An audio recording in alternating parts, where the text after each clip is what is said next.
My Father's Dragon. Story by Ruth Stiles Gannett. Illustrations by Ruth Gannett.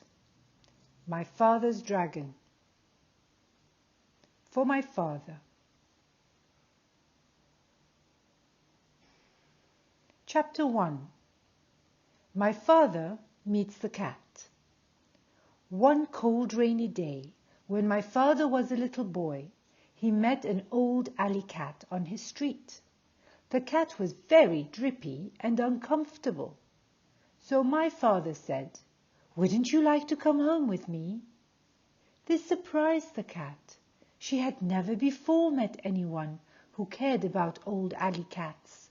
But she said, "I'd be very much obliged if I could sit by a warm furnace and perhaps have a saucer of milk." "We have a very nice furnace to sit by," said my father, "and I'm sure my mother has an extra saucer of milk." My father and the cat became good friends, but my father's mother was very upset about the cat. She hated cats, particularly ugly old alley cats. "Elmer Elevator," she said to my father, "if you think I'm going to give you that cat, a saucer of milk, you're very wrong. Once you start feeding stray alley cats, you might as well expect to feed every stray in town, and I am not going to do it." This made my father very sad, and he apologized to the cat because his mother had been so rude. He told the cat to stay anyway, and that somehow he would bring her a saucer of milk each day. My father fed the cat for 3 weeks, but one day his mother found the cat's saucer in the cellar, and she was extremely angry. She whipped my father and threw the cat out the door, but later on my father sneaked out and found the cat. Together they went for a walk in the park and tried to think of nice things to talk about. My father said, "When I grow up, I'm going to have an aeroplane. Wouldn't it be wonderful to fly just anywhere you might think of?" "Would you like to fly very, very much?" asked the cat. "I certainly would. I'd do anything if I could fly." "Well," said the cat, "if you'd really like to fly that much, I think I know of a sort of a way you might get to fly while you're still a little boy." "You mean you know where I could get an aeroplane?" "Well, not exactly an aeroplane, but something even better. As you can see, I'm an old cat now, but in my younger days I was quite a traveler. My traveling days are over. But last spring I took just one more trip and sailed to the island of Tangerina, stopping at the port of Cranberry. Well, it just so happened that I missed the boat, and while waiting for the next, I thought I'd look around a bit. I was particularly interested in a place called Wild Island, which we had passed on our way to Tangerina.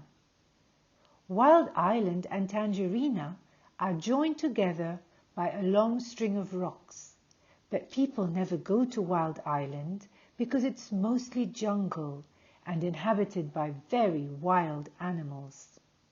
So I decided to go across the rocks and explore it for myself.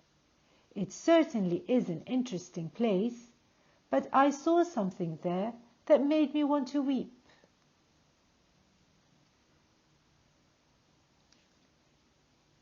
Chapter 2. My father runs away.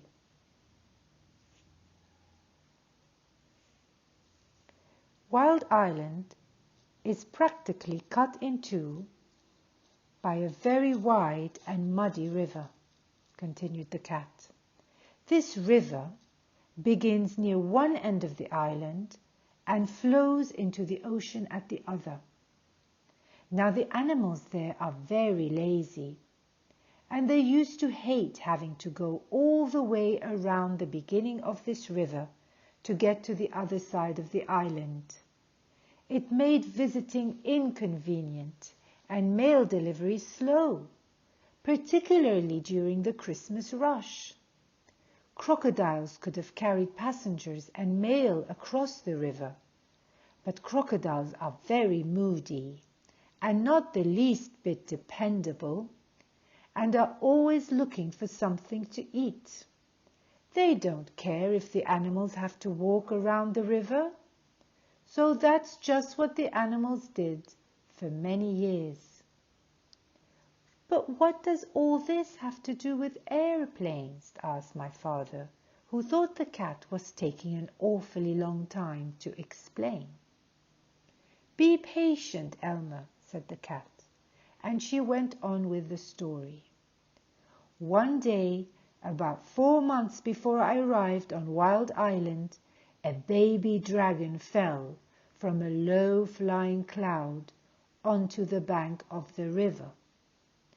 He was too young to fly very well, and besides, he had bruised one wing quite badly, so he couldn't get back to his cloud. The animals found him soon afterwards, and everybody said, "Why, this is just exactly what we needed all these years." They tied a big rope around his neck and waited for the wing to get well. This was going to end all their crossing the river troubles. "I've never seen a dragon," said my father. "Did you see him? How big is he?" "Oh, yes, indeed, I saw the dragon. In fact, we became great friends," said the cat. "I used to hide in the bushes and talk to him when nobody was around. He's not a very big dragon, about the size of a large black bear, although I imagine he's grown quite a bit since I left. He's got a long tail and yellow and blue stripes. His horn and eyes and the bottom of his feet are bright red, and he has gold-colored wings." "Oh, how wonderful," said my father.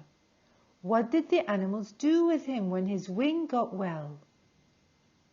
"They started training him to carry passengers, and even though he's just a baby dragon, they work him all day and all night too sometimes. They make him carry loads that are much too heavy, and if he complains, they twist his wings and beat him. He's always tied to a stake on a rope just long enough to go across the river. His only friends are the crocodiles, who say hello to him once a week if they don't forget. Really, he's the most miserable animal I've ever come across. When I left, I promised I'd try to help him someday, although I couldn't see how. The rope around his neck is about the biggest, toughest rope you can imagine, with so many knots it would take days to untie them all. Anyway, when you were talking about aeroplanes, you gave me a good idea. Now I'm quite sure that if you were able to rescue the dragon, which wouldn't be the least bit easy, he'd let you ride him most anywhere, provided you were nice to him, of course. How about trying it?" "Oh, I'd love to," said my father, and he was so angry at his mother for being rude to the cat that he didn't feel the least bit sad about running away from home for a while. That very afternoon, my father and the cat went down to the docks to see about ships going to the island of Tangerina. They found out that a ship would be sailing the next week, so right away they started planning for the rescue of the dragon. The cat was a great help in suggesting things for my father to take with him, and she told him everything she knew about Wild Island. Of course, she was too old to go along. Everything had to be kept very secret, so when they found or bought anything to take on the trip, they headed behind a rock in the park. The night before my father sailed, he borrowed his father's knapsack, and he and the cat packed everything very carefully. He took chewing gum, 2 dozen pink lollipops, a package of rubber bands, black rubber boots, a compass, a toothbrush, and a tube of toothpaste, 6 magnifying glasses, a very sharp jackknife, a comb and a hairbrush, 7 hair ribbons of different colors, an empty grain bag with a label saying cranberry, some clean clothes and enough food to last my father while he was on the ship. He couldn't live on mice, so he took 25 peanut butter and jelly sandwiches and 6 apples, because that's all the apples he could find in the pantry. When everything was packed, my father and the cat went down to the docks to the ship. A night watchman was on duty. So while the cat made loud, queer noises to distract his attention, my father ran over the gangplank onto the ship. He went down into the hold and hid among some bags of wheat. The ship sailed early the next morning.